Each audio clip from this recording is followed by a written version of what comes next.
우리의 삶의 문제가 영적인 문제가 되지 않도록 우리가 살아야 하겠다 하는 생각을 하게 되어집니다.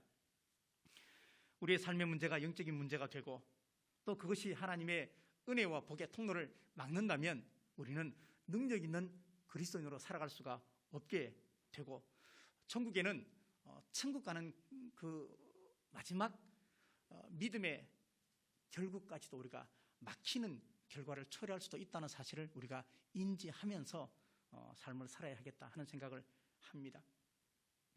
오늘 요한일서 3장 말씀, 요한일서 전체가 주목하는 한 단어가 있는데 그것은 사랑입니다. 그러면서 우리에게 지나치게 때로는 불편할 정도로 우리에게 사랑을 강조하면서 우리에게 경고의 말씀도 동시에 하고 있습니다. 우리가 읽지 않았지만 3장 10절 후반절에 있는 말씀을 보면 무섭고 그리고 불편한 말씀입니다. 무릇 의를 행하지 아니하는 자나 또는 그 형제를 사랑하지 아니하는 자는 하나님께 속하지 아니했다라고 얘기를 하고 있습니다. 성경에 양과 염소가 있다는 것은 알고 있습니다. 성경에 천국 가는 사람이 있고 지옥 가는 사람이 있는 것은 알고 있지만 구체적으로 기준을 제시해서 이렇게 하지 않으면 하나님께 속하지 않았다라고 노골적으로 이야기하는 성경은 이 본문이 유일한 본문처럼 보여집니다. 무릇 의를 행하지 않는 자, 형제를 사랑하지 않는 자, 하나님께 속하지 않았다라고 얘기를 합니다. 하나님께 속하지 않았다는 것은 마귀에게 속했다는 것이고 마귀에게 속했다는 것은 결국은 천국에 갈 수 없다는 것을 우리에게 영적 사인처럼 보여주고 있는 말씀입니다. 이 말씀을 우리가 읽으면서 이런 의문이 듭니다. 그러면 나는 하나님께 속했을까? 또 내가 알고 있는 저 사람은 과연 그러면 어느 편에 속했을까 하는 생각을 하게 될 수도 있습니다. 의를 행하는 것은 하나님을 사랑하는 것이고 형제를 사랑하는 것은 이웃 사랑하는 것입니다. 성경 전체를 하나님 사랑, 이웃 사랑으로 우리가 압축할 수 있는데 의를 행하는 것은 하나님 사랑하는 것이죠. 말씀에 순종하는 것은 하나님 사랑하는 것이죠. 말씀에 순종하는 방법 중에 한 가지가 형제를 사랑하는 것이다. 그렇게 구체적으로 우리에게 밝혀주고 있습니다. 여기서 의를 행하는 것, 형제를 사랑하는 것은 표현상은 다르지만 그 뿌리는 똑같습니다. 그 뿌리는 하나님입니다. 왜냐하면 하나님께서 스스로 나는 곧 사랑이다 말씀하셨고 그리고 나를 사랑하면 반드시 형제와 이웃과 약한 자와 가난한 자를 사랑하라 했기 때문에 그 뿌리가 똑같습니다. 반면에 우리가 하나님을 사랑하지 않고 미워하고 거짓말하고 욕심을 가지고 또 용서하지 않는 것도 뿌리가 똑같습니다. 마귀입니다. 그러면서 예를 든 사람이 누구냐면 최초의 살인자였던 가인의 예를 들고 있습니다. 형 가인과 동생 아벨은 뿌리가 똑같습니다. 성경은 그렇게 말합니다. 너희가 서로 사랑하라 라고 이야기하고 있습니다. 우리의 뿌리가 다를 것 같지만 우리가 끝으로 올라가면 우리의 뿌리는 똑같습니다. 저하고 윤홍수 집사님의 뿌리가 성이 달라도 똑같다, 영적으로 똑같다는 것을 이야기를 하고 있는 것이죠. 그래서 성경은 서로 사랑하라 이렇게 말을 하고 있는 것입니다. 창세기 4장에 보면 하나님께서 가인과 아벨에게 제사 지낼 것을 명령을 하십니다. 그래서 형 가인은 농사 지은 것을 가지고 아벨은 목축하는 것을 통해서 하나님 앞에 예배를 제사를 드렸습니다. 근데 뜬금없이 형이 동생을 돌로 쳐서 죽이게 됩니다. 동생 아벨은 아무런 잘못도 없이 그냥 돌에 맞아 죽게 됩니다. 형의 재물을 탐내서 뺏어온 것도 아니고 형의 기분을 상하게 어떤 말을 한 것도 아닌데 죽게 되는 것입니다. 근데 이 마음을 우리가 자세히 살펴보면 이 마음이 어쩌면 우리의 본성이라는 것을 우리가 알 수 있습니다. 마치 우리는 사촌이 논을 사면 배가 아프다 하는 속담처럼 우리도 우리 안에 그러한 본성이 있습니다. 우리의 본성은 미워하고 용서하지 않고 복수하려고 하고 이런 마음이 우리의 본성이라고 성경은 가르쳐주고 있습니다. 우리의 본성이 사랑하고 용서하는 것이 아님을 우리에게 먼저 가르쳐주고 있는 것입니다. 그래서 우리는 본성을 쫓아가면 안 됩니다. 그래서 오늘 말씀에 읽지 않았지만 너희는 가인과 같이 되지 말라 이렇게 이야기를 하고 있는 것입니다. 우리가 미워하고 또는 거짓말하고 또 질투하고 또 용서하지 못하고 사랑하지 못하는 우리 자신을 분명히 우리는 불편한 말씀이지만 말씀 앞에 내어놓아야만 합니다. 그리고 이 문제에 대해서 정확하게 우리가 기준을 정해서 그렇게 살려고 우리의 의지를 그리고 말씀 앞에 늘 서 있는 우리의 자신을 볼 수 있어야 이 문제가 해결되어집니다. 왜냐하면 우리가 이 땅을 살면서 끊임없이 이유 없이 당하는 여러 가지 오해나 그리고 미움 때문에 내가 미워하는 사람도 있지만 나를 미워하는 사람도 있기 때문에 이 문제만큼은 성경 안에서 말씀 안에서 풀어야만 가능하다는 것입니다. 미워하고 용서하지 않는 마음, 이 마음은 점점 자라게 됩니다. 그래서 천국에 가서는 사랑할 수 없고 용서할 수 없는 마음으로 자라서 이것이 영적인 질병이 되어지기 시작한다는 이야기입니다. 그래서 땅의 문제가 영적인 문제가 되어서 이후에 우리의 삶 가운데 영적인 복을 받을 수 있는 길과 통로를 막아버리게 된다는 사실을 우리가 인지해야만 합니다. 가인처럼 살지 않으려면 창세기 4장 9절 말씀을 유념해서 볼 필요가 있습니다. 여호와께서 가인에게 이르시되 내 아우 아벨이 어디 있느냐? 그가 이르되 내가 알지 못함이니이다. 내가 내 아우를 지키는 자니까. 가인이 동생을 죽였습니다. 그럼에도 불구하고 뭐라고 말합니까? 내가 내 아우를 지키는 자입니까?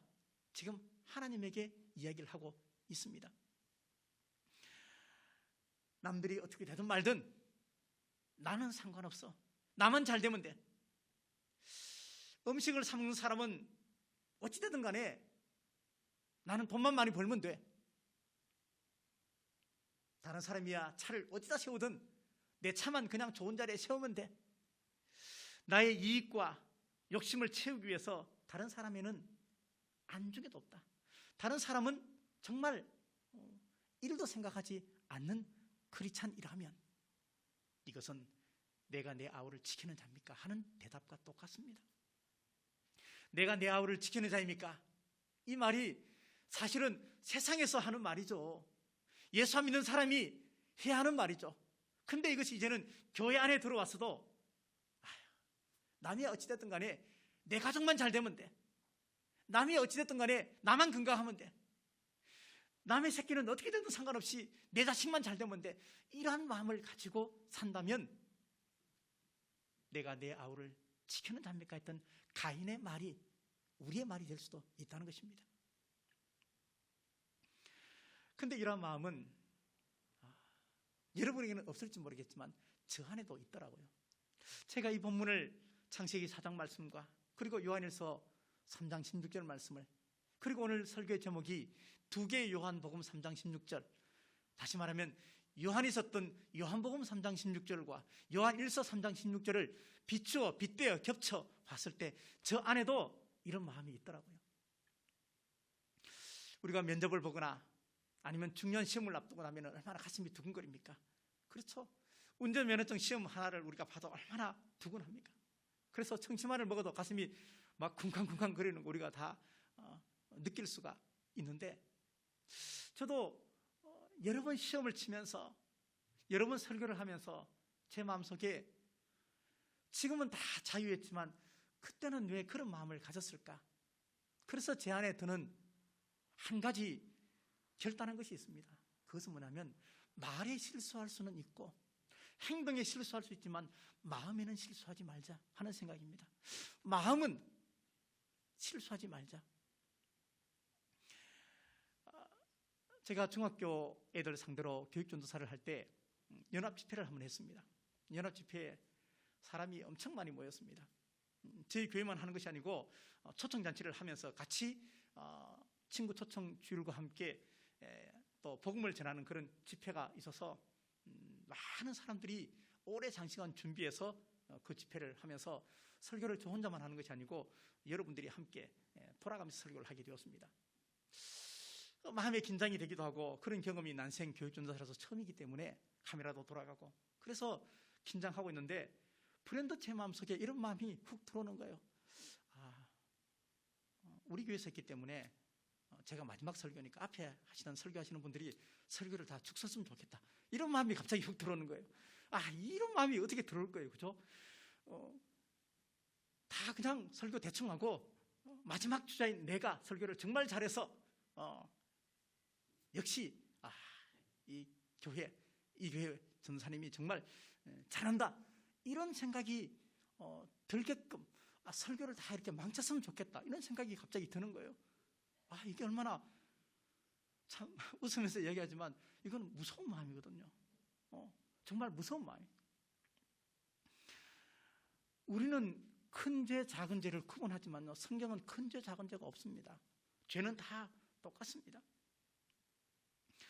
세상에서는 잘못을 하면 감옥에 가기도 하고 벌금을 내기도 하고 적당한 어떤 형벌을 우리가 받으면 되지만,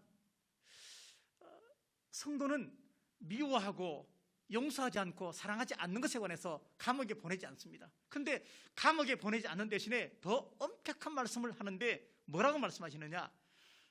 그런 사람에 대해서는 하나님에게 속하지 않았다고 얘기합니다. 이것은 더 무서운 것입니다. 하나님에게 속하지 않았다. 10절 후반부에 그 형제를 사랑하지 않는 자는 하나님께 속하지 아니하니라. 그리고 그 형제를 사랑하지 않으면 14절 말씀에 그렇게 말합니다. 아직도 사망에 머물러 있다, 이렇게 말합니다. 이거는 엄청난 충격의 말입니다. 내가 의를 행하지 않고, 다시 말하면 하나님을 사랑하지 않고, 그리고 형제를 사랑하지 않는, 이웃을 사랑하지 않으면 우리는 단순하게 사람이니까 그럴 수 있죠, 이유가 있으니까 그럴 수 있죠, 그렇게 핑계대겠지만 하나님 앞에는 이것은 하나님에게 속하지 않았다는 얘기예요. 아주 무섭게 우리에게 경고를 하고 있다는 얘기입니다. 더 나아가서 이렇게 말합니다. 15절 말씀에 형제를 미워하는 자는 살인하는 자다, 이렇게 말합니다. 살인하는 자는 그 안에 영생이 없다고 얘기하고 있습니다. 영생이 없다는 것은 천국에 갈 수 없다는 것을 우리에게 비유로 말씀하시는 것이죠. 기독교에서 만약에 사랑이 빠지고 성도에게서 용서와 사랑이 빠지면 그걸 어떻게 종교라고도 말할 수 있겠습니까? 어떻게 그 사람을 하나님 믿는 사람이라고 감히 말할 수가 있겠습니까? 이단들은 생명이 없는 가짜 교리에 속아서도 정말로 진짜로 사랑하는 것처럼 보이는데, 우리는 진짜 사랑의 수혜자이면서 우리 안에 그것이 없다면 하나님 말씀이 옳습니다. 13절 말씀과 같이 세상이 우리를 미워하는 것은 이상하지 않습니다. 세상 사람이 우리를 미워하는 것은 그들은 아직 모르기 때문에 미워하는 것입니다.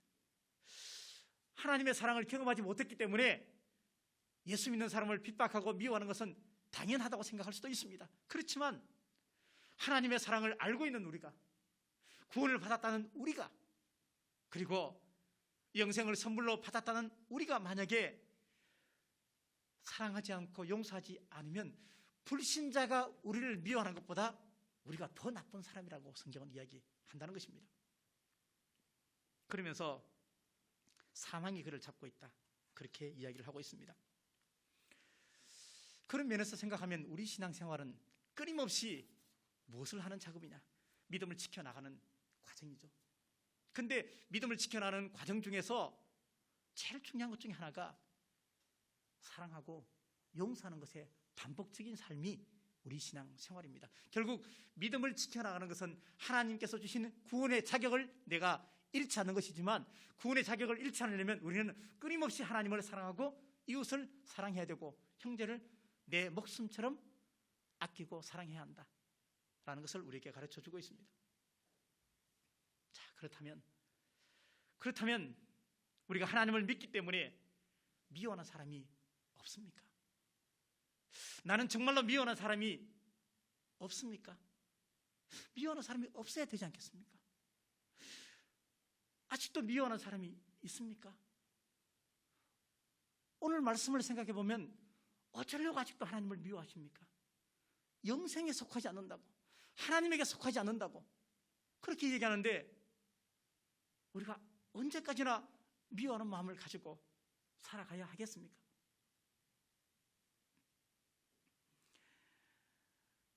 성경은 아무 이유 없이 우리가 하나님의 사랑을 받았습니다. 그렇습니다. 구원은 우리가 어떤 자격을 통해서 받은 것이 아닙니다. 자격 없는 우리가, 공로 없는 우리가 구원의 그 어떤 결과에 영향을 줄 수 없는 우리의 삶이지만 이유 없이 구원을 선물 받은 우리는 이유 없이 용서해 줘야 합니다. 이유 없이 사랑해야 한다고 성경은 가르쳐주고 있습니다. 그럼에도 불구하고 누군가를 용서한다는 것은 결코 쉽지 않습니다. 제가 봐도 쉽지 않습니다. 예수님의 용서가 너무너무 좋고 70번에 7번까지 용서하라 그렇게 이야기했지만 우리가 용서한다는 것은 큰 결심이 필요한 것처럼 보여지기도 합니다. 바울이 에베소서 4장 32절 말씀에서 서로 친절하게 하며 불쌍히 여기며 서로 용서하기를 하나님이 그리스도 안에서 너희를 용서하심과 같이 하라라고 이야기하고 있습니다. 이 말은 용서는 사람을 보고 하는 것이 아니라는 것이죠. 용서는 내 감정에 따라서 용서하는 것이 아니라는 얘기죠. 내 감정이 추스려지면 그때 내가 용서하겠어, 그거 아니라는 얘기죠. 내가 용서를 선언하면, 내가 먼저 손을 내밀면, 내가 하나님 말씀 앞에 순종하면 뒤에 내 마음과 감정도 따라온다는 얘기예요. 감정이 해결되고 난 이후에 용서하라, 그게 아니고 먼저 용서하라는 것을 성경은 우리에게 가르쳐주고 있습니다. 아울러 용서하면 내가 상대방을 용서해줘서 상대방이 좋을 것 같죠? 아닙니다. 정말 참 용서는요, 내가 나한테 자유를 주는 거예요. 이게 성경의 복음이에요. 그래서 용서한다 하는 단어를 보면요, 원뜻은 자신을 풀어준다 하는 뜻을 가지고 있습니다. 자신을 풀어준다. 오늘 말씀이 어쩌면 우리가 불편합니다. 저도 불편한 부분이 있습니다. 그렇지만 성경이 그냥 미워하지 마라, 그냥 사랑해라, 야 좋은 게 좋지 않느냐, 이렇게 말씀하지 않고 뒤에 왜 이렇게 불편한 말씀을 첨언했을까? 이것은 우리에게 그렇게 살라는 것을, 그게 구별된 삶이라는 것을, 그게 좁은 길을 가는 삶이라는 것을 우리에게 가르쳐 주기 위한, 요한 사도는 사랑의 사도인데 요한 사도가 5권의 성경을 썼는데 거기에 똑같이 두 가지를 주목하게 하는데, 첫 번째가 십자가의 그 사랑이고, 그 십자가의 그 사랑을 받은 사람은 반드시 서로 사랑해야 된다는 것을 우리에게 가르쳐주고 있는 것입니다. 어떻게 하면 형제 사랑을 증명할 수 있을까? 17절에 나옵니다. 누가 이 세상의 재물을 가지고 형제의 궁핍함을 보고도 도와줄 마음을 닫으면 하나님의 사랑이 어찌 그 속에 거하겠느냐. 물론 이렇게 환경이 여의치 않은 사람도 있습니다. 물질 문제만 가지고 왜 그렇게 말하느냐, 그렇게 볼 수도 있지만 이 말씀을 자세히 보면요, 형제의 궁핍함을 보고도 도와줄 마음을 닫으면 이라고 했습니다. 뭐냐면 먼저 마음이 움직여야 돼요. 마음이 움직여야 돼요. 두 번째, 그런 형편이 되면 도와줘야 합니다. 이 두 가지 중에 하나는 해야 됩니다. 도와줄 물질이 없으면 도와줄 마음을 먼저 가져야 되는 것이죠. 마음도 없으면 안 된다는 거예요. 경기도 용인에 있는 용인소방서에 소속했던 신진규 소방교가 있습니다. 성남의 농기계 창구에 불이 나서 화재 진압을 하러 가다가 죽었습니다. 죽고 난 다음에 장례식을 하는데 그 다음 날 전국에 있는 소방관들이 약 6만 명이 있는데 그 6만 명 소방관들이 이 신진규 소방관 앞으로 조의금을 보냈습니다. 얼마를 보냈느냐? 5억을 보냈습니다. 한 사람당 약 10,000원에서 30,000원 정도의 돈을 모아서 계좌로 다 보냈는데, 다 모아보니까 소방청이 발표했는데 5억이라는 돈이 보였습니다. 얼굴도 모릅니다. 알지도 못합니다. 근데 어떻게 이런 돈을 보내줬을까?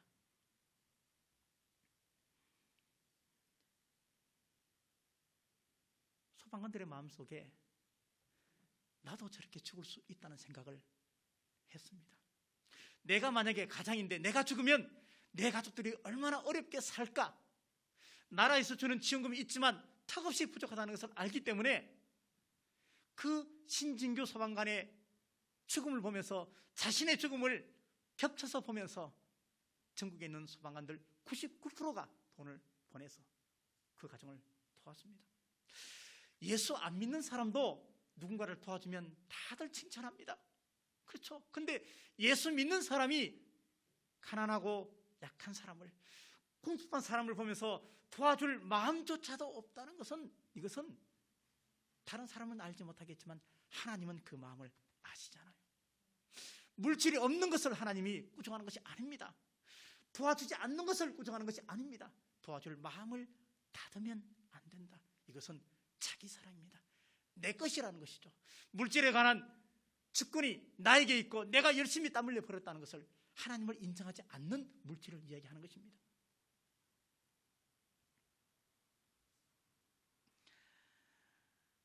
그래서 오늘 말씀은 우리에게 행함과 진실함으로 하라, 그렇게 말을 하고 있습니다. 행함과 진실함으로 하라. 예수님께서 우리 모두를 위해서 십자가에서 죽은 것인 것처럼 그것이 사랑의 출발점이라고 우리가 믿는다면 우리는 궁핍한 형제 자매를 보고 도와야 한다. 잘 될 거야. 기도해. 하나님이 도와주실 거야. 이거 아니라는 거예요. 그렇게 말을 했으면 기도부터 하고, 그리고 이어서 나에게 있는 물질 중에 도울 수 있는 만큼 도와주는 것이 행함과 진실함의 사랑이라고 성경은 우리에게 이야기를 하고 있습니다. 삭개오가 자신의 소유의 절반을 교회에 바치는 것 쉽지 않습니다. 그렇죠? 사람의 본성이 욕심이에요. 근데 그 욕심의 증거가 뭐냐면요, 돈이에요. 근데 자신의 돈의 절반을 주 앞에 주고 토색한 것이 있으면 4배로 갚겠다, 그렇게 말하는 것은 사람의 욕심의 증거인 돈을 깨버리는 거예요. 파괴하는 거예요. 이것은 하나님에게 구원을 받기에 합당한 조건이 되는 것이에요. 그래서 삭개오에게 오늘 내가 너희 집에 유하겠다, 구원이 너에게 임했다라고 선포하신 것입니다. 오늘 말씀은 여러분 집에 있는 교회 달력에 5월달에 있는 말씀입니다. 거기에 보면 큰 제목으로 믿음의 증거, 그래서 사랑, 그렇게 되어 있습니다. 사랑에는 증거가 필요합니다. 믿음에는 증거가 필요합니다. 여러분 알다시피 저는 치과 진료를 받고 있습니다. 이번 달 되면 이제 임플란트를 하게 될 것입니다. 근데 마지막 최종 확인을 하기 위해서 제가 이번 주에 치과에 갔었습니다. 갔는데 앞에 있는 치아는 괜찮아서 본을 다 떴습니다. 근데 안쪽에 있는 어금니가 상태가 나쁘다 해서 다시 또 여러 가지 수술을 했습니다. 2시간 동안 그 의자에 누워 있는데 정말로 참 힘들었습니다.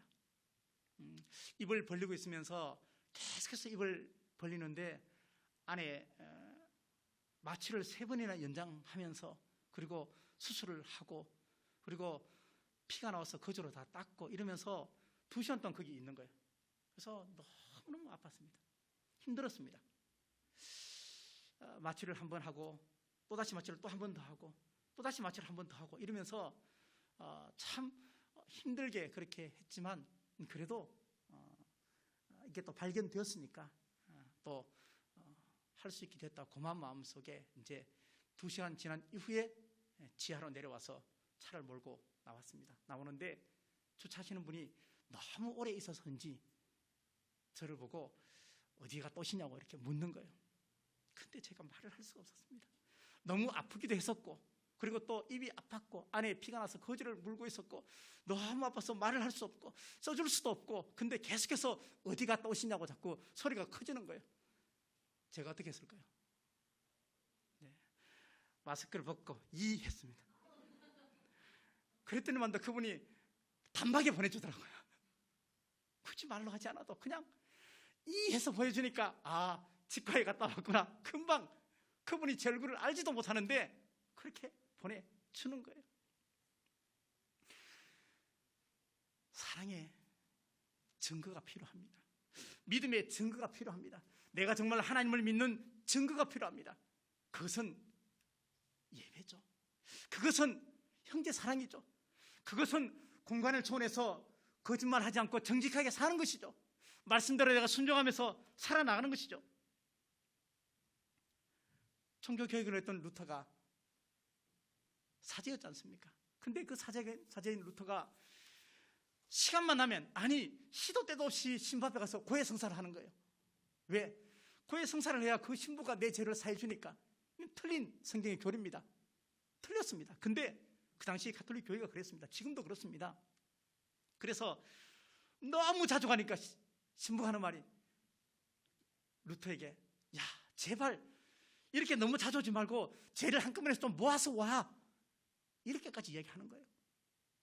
그래도 루터가 막 계속해서 가니까 신부가 하는 말이, 야 작은 죄는 그냥 넘어가, 그냥 좀 큰 죄가 있으면 그때 와서 고해성사해, 이렇게까지 얘기하는 거예요. 루터의 마음속에 불편했습니다. 이게, 아니 나는 답답한데, 나는 죄책감이 있는데 이걸 어떻게 해결할까?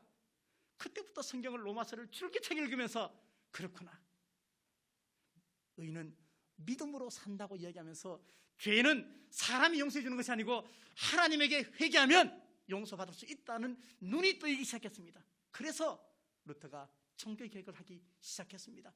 첫 번째 개혁의 중요한 원인이 뭐냐면요, 죄사함의 문제였습니다.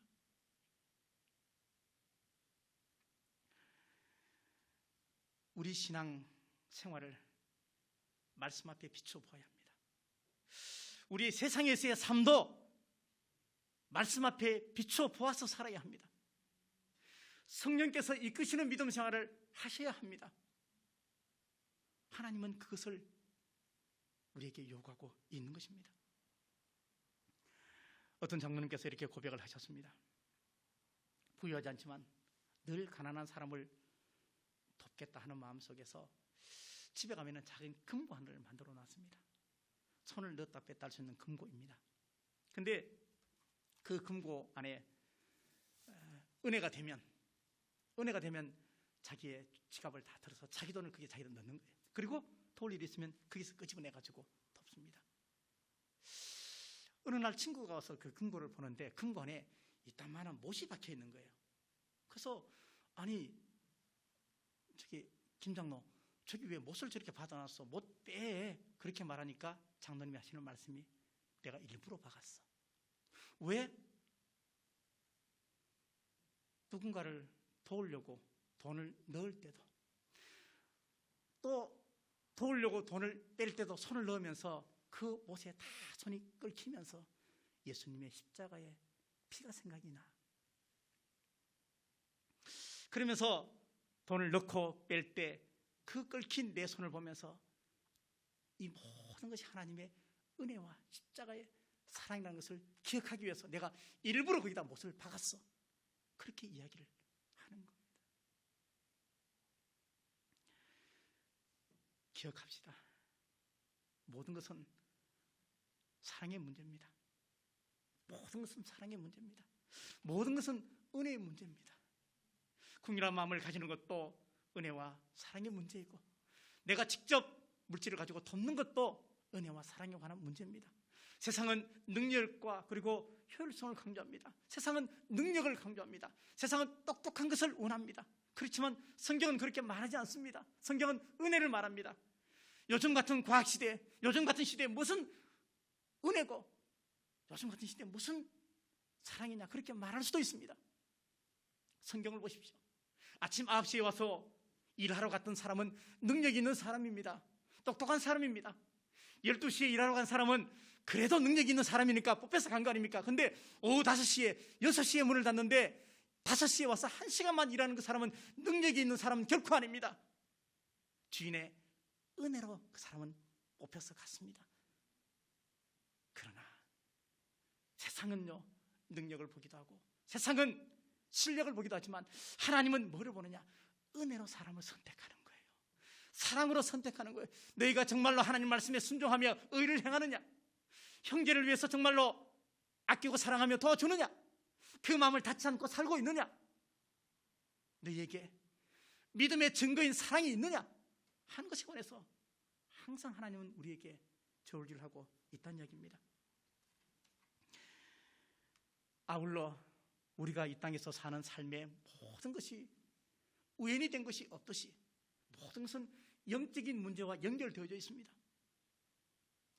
땅의 문제를 잘 해결하지 못하면, 관계 문제를 잘 해결하지 못하면 나중에 영적인 문제까지 막힌다는 것을 성경은 가르쳐주고 있고, 그것을 풀면 풀려집니다. 그래서 땅에서 풀면 하늘에서도 풀리고, 하늘에서 풀면 땅에서도 풀린다고 얘기하는 것입니다. 사울이 예수님을 만나고 난 다음에 눈이 멀었습니다. 눈이 멀고 난 다음에 아나니아가 하나님의 음성을 듣고, 성령의 음성을 듣고 그에게 가서 안수하라고 얘기합니다. 아나니아의 마음이 불편했습니다. 왜 그렇습니까? 사울이 어떤 사람인지 알고 있었습니다. 왜? 그를 통해서 많은 예수 믿는 사람이 죽었다는 사실을 이미 알고 있었습니다. 그래서 사도행전 9장 13절 말씀에 사울이 예루살렘에서 적지 않은 해를 끼쳤다라고 얘기합니다. 하나님의 말씀이지만 순종하기 싫었습니다. 그렇지만 아나니아는 자기의 감정을 앞세우지 않고 하나님 말씀에 순종해서 사울에게 가서 안수했습니다. 그리고 사울의 눈이 열렸고, 사울은 지금의 우리가 복음을 받아들여서 이렇게 예수 믿는 것도 어쩌면 거슬러 올라가면 사울 때문에 우리가 믿고 있는지도 모릅니다.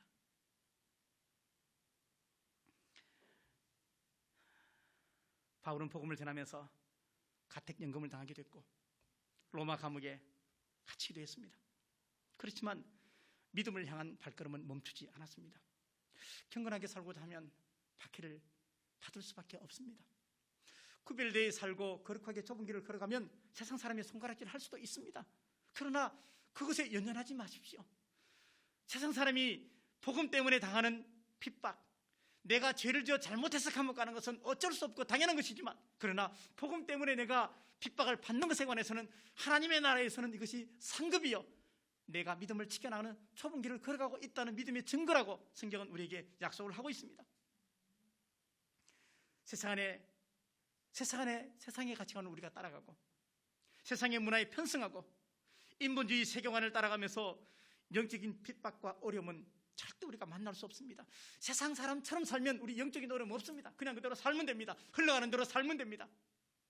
그러나 다른 복음과 비진리에 대해서 단호하게 얘기를 하고,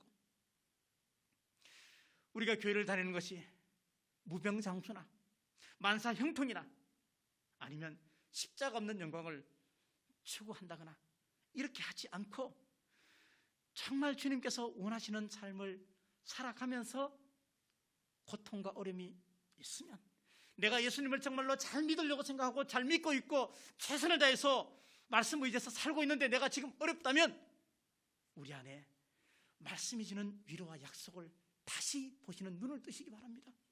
그러면 괜찮습니다. 어쩌면 우리가 지금 당하는 고난이, 어쩌면 우리가 당하는 어려움들이 혹여나 내가 땅의 문제를 잘 못 풀어서 당하는 문제라면 우리는 거짓 복음에 속으면 안 됩니다. 오스왈드 챔버스 목사님이 쓴 책에 보면 이런 내용이 나옵니다. 예수님을 인격적으로 정말 만나고 난 다음에 자기 안에 한 가지 결심을 했다는 거예요. 어떤 결심을 했느냐? 어떤 사람에 대해서도 나는 실망하지 않겠습니다 하는 결심을 했어요. 어떤 사람에 대해서도 내가 실망하지 않겠습니다. 이 결심 참 하기는 쉬운데 지켜나기가 참 어렵습니다. 그렇죠? 어떤 사람이라도 내가 실망하지 않겠다, 누구라도 내가 실망하지 않겠다. 우리가 누구한테 실망합니까? 실망하는 사람들의 면면을 보면 우리가 짐작할 수 있습니다. 근데 그런 사람이라도 우리가 내가 절대 실망하지 않겠다. 근데 그 이유가 뒤에 그의 간증 고백서에 나옵니다. 예수님의 십자가 사건을 묵상하면 나는 누구에게도 어떤 상황에서도 아무 말도 할 수 없는 벙어리가 될 수밖에 없다 라고 고백을 했습니다. 그렇습니다. 내가 사랑해야 할 사람들, 멀리서 찾지 마시고 가족부터, 그리고 성도들끼리 우리 안에 그 세상을 찾아야만 합니다. 예배를 드리면서 그냥 자리 없어서 내 옆에 앉은 사람이 결코 아닙니다. 세상에 수많은 사람이 있지만 나하고 함께 살고 있는 사람들이고 함께 가족 되었습니다. 그렇다면 우리는 사랑하고 용서하고 축복하고 해야 할 사람이 멀리 있는 사람이 아니고 가까이 있는 사람이라는 것을 다시 한번 생각하면서 우리는 더 많이 사랑하고 그리고 더 많이 용서해야만 하는 것입니다. 그래서 성경은 우리에게 형제 자매라고 얘기합니다. 직분이 있어서 직책이 있어서 목사와 집사 권사라고 말하지만 그러나 성경을 전체로 보면요, 형제와 자매잖아요. 형제와 자매. 근데 지금도 한국교회 안에 형제 자매란 이야기를 합니다. 그죠? 형제 자매. 그러나 마치 껍데기만 내려온 것 같아요.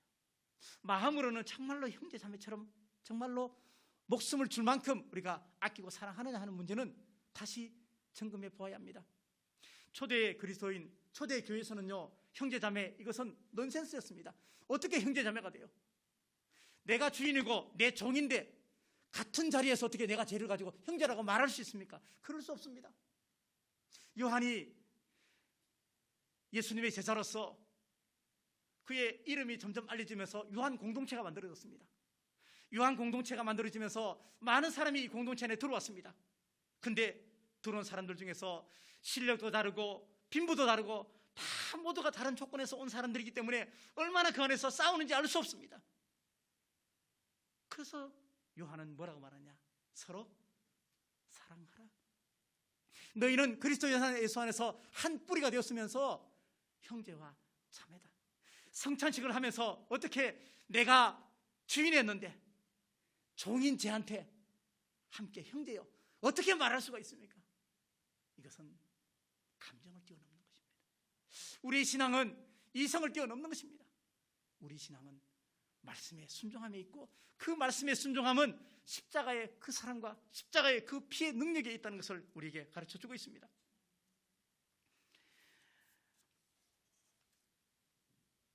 그래서 용서는, 사랑은 예수 믿는 사람에게는, 예수 안 믿는 사람에게는요 옵션이지만 예수 믿는 사람은 기본이에요. 이거 옵션 아니에요.